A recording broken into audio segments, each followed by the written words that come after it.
அனைவருக்கும் வணக்கம். நீங்கள் இப்போ பார்த்துன்னு இருக்கிறது எங்கள் புது வீட்டு பால் காய்ச்சல் ஃபங்க்ஷன் தாங்க. எங்கள் கல்யாணத்துக்கு முன்னாடி என் ஹஸ்பண்ட் வீடு கட்டியிருந்தாங்க. அந்த வீட்டுக்கு மேலே தாங்க இப்போ நாங்கள் புது வீடு கட்டியிருக்கோம். அந்த வீட்டோட கிரகப்பிரவேசத்தை தான் இப்போ நம்ம பார்த்துன்னு இருக்கோங்க. அந்த ஃபங்க்ஷன் ரொம்ப நல்லபடியாக சந்தோஷமாகவே முடிஞ்சதுங்க.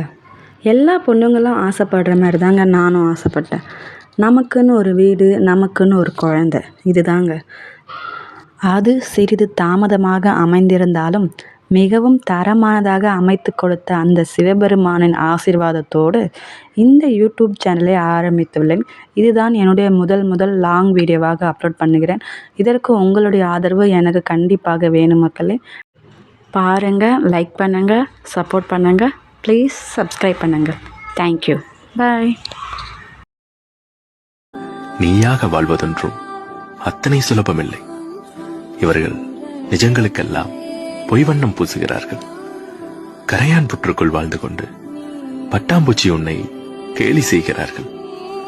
பறந்து திரை, பூமியின் பூக்கள் எல்லாம் உனக்கானவை. இளைப்பாறு, பின் மீண்டும் பற.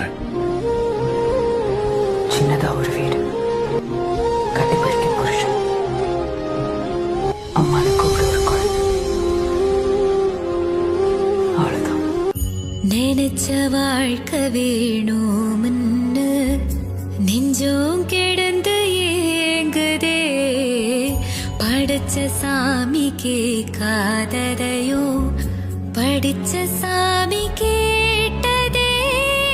நினைச்ச வாழ்க்கை வேணும்னு நெஞ்சோம் கிடந்து ஏங்குதே. படைச்ச சாமி கேட்காததையும் படிச்ச சாமி கேட்டதே. எல்லாரையும் போல நல்லாரு போனாட நீதி தரும் சேதி வரும். நமக்குண்டு அழகிய எதிர்காணும் பக்கத்தோட